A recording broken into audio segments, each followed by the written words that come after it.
Neumología peruana. Especialistas en enfermedades respiratorias. Los casos difíciles los resolvemos nosotros.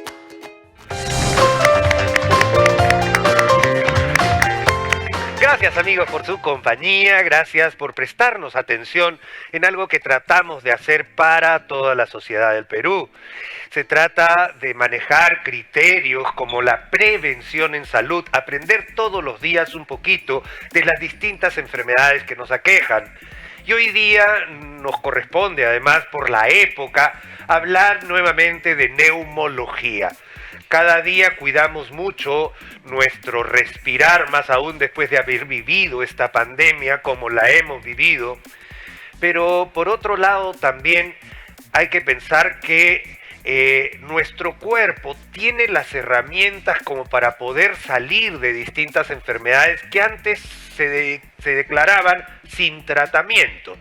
Hoy día vamos a hablar de una enfermedad que se llama EPOC. Lo tiene en pantalla, amigos, para poder entenderlo. EPOC. EPOC son las siglas que se refieren a la enfermedad pulmonar obstructiva crónica, que son varias enfermedades en global, pero se comportan muy similarmente. Y esto es consecuencia y es causa, incluso a veces, de otras enfermedades. El día de hoy nos acompañan dos médicos neumólogos, la doctora Carla Luna, bienvenida Carla, muchísimas gracias, y el doctor Ricardo Sánchez, también médico neumólogo, para hablar de esta entidad que quisiera que ingrese al conocimiento familiar.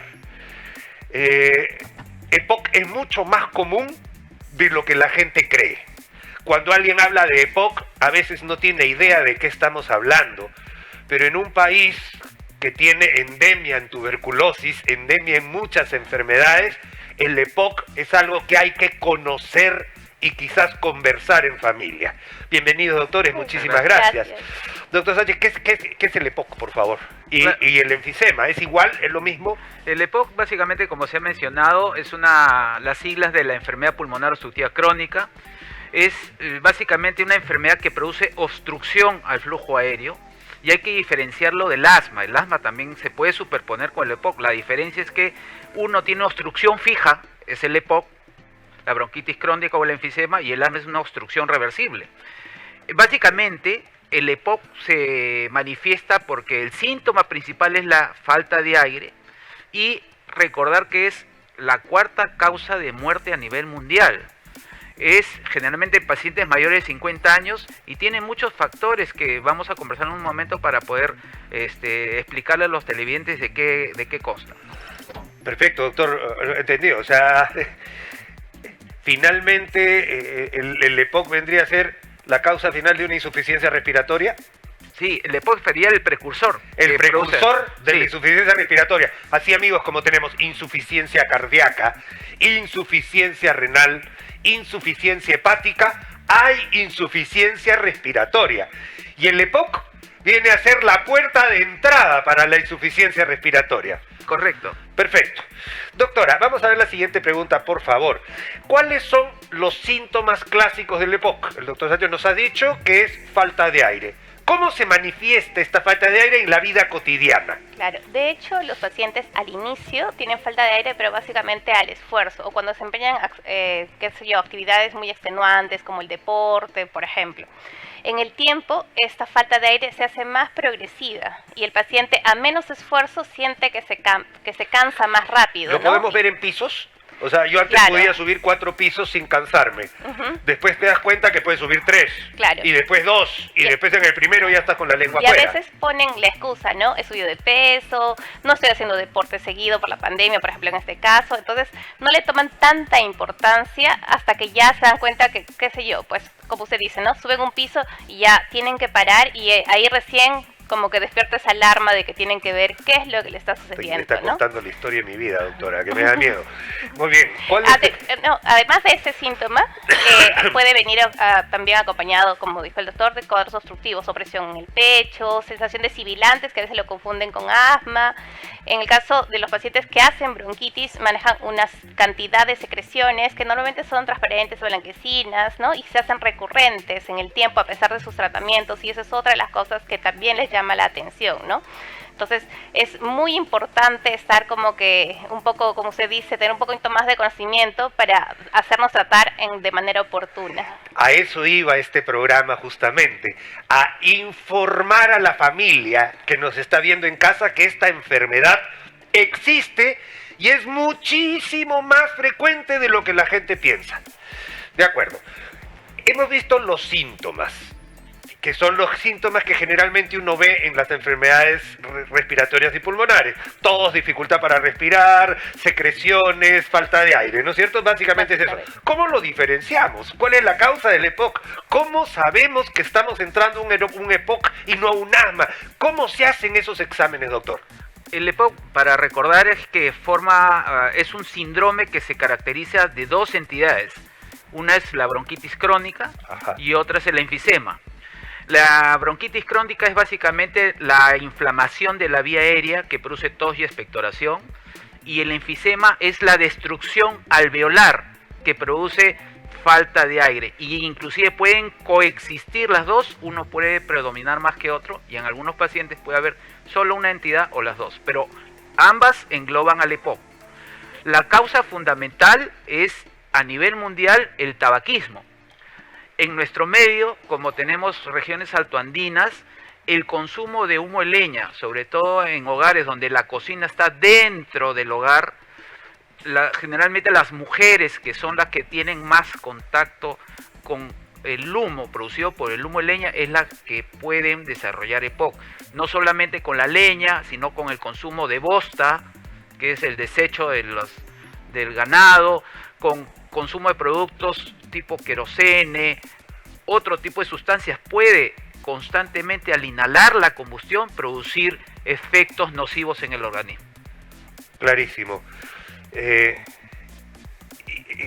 que está clarísimo, doctor, de verdad. Entonces acá tenemos un componente bronquial y un componente pulmonar. Básicamente es eso. Sí.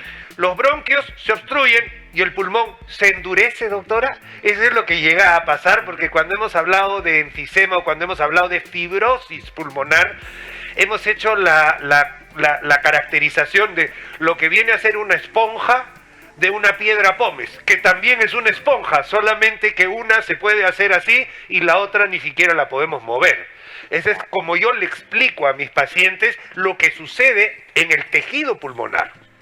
Claro, en el EPOC, como lo mencionó el doctor, como hay una destrucción alveolar, es como que hay partes del pulmón que ya no funcionan, que ya no ventilan, ¿no? De la manera, en este caso, no es que hay un endurecimiento, sino hay pérdida de función, ¿no? Producto de la destrucción que el doctor ha mencionado. Perfecto. ¿Cómo se hace el diagnóstico? Porque para esto hay que tener un diagnóstico claro, porque cada enfermedad tiene un tratamiento distinto. Claro.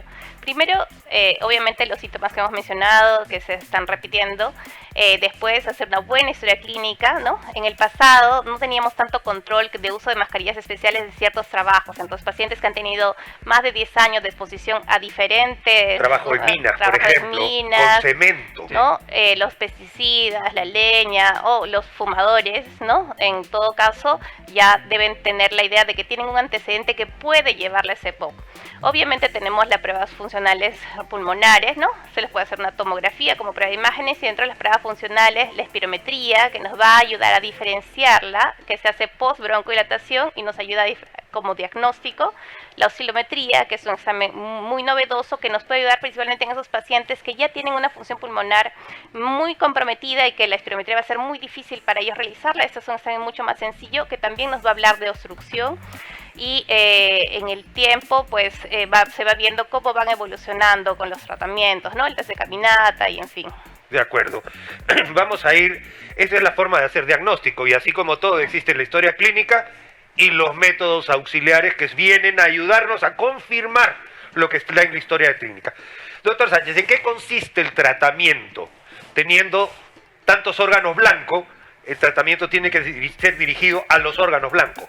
Sí, definitivamente considerar que el EPOC, cuando es una enfermedad crónica de largo tiempo, puede tener complicaciones, ¿no? Dentro de las cuales hay complicaciones cardiovasculares, complicaciones de índole también nutricional. Los pacientes con EPOC generalmente son pacientes adelgazados, pueden tener factores de arritmia, de infarto, aparte del problema pulmonar.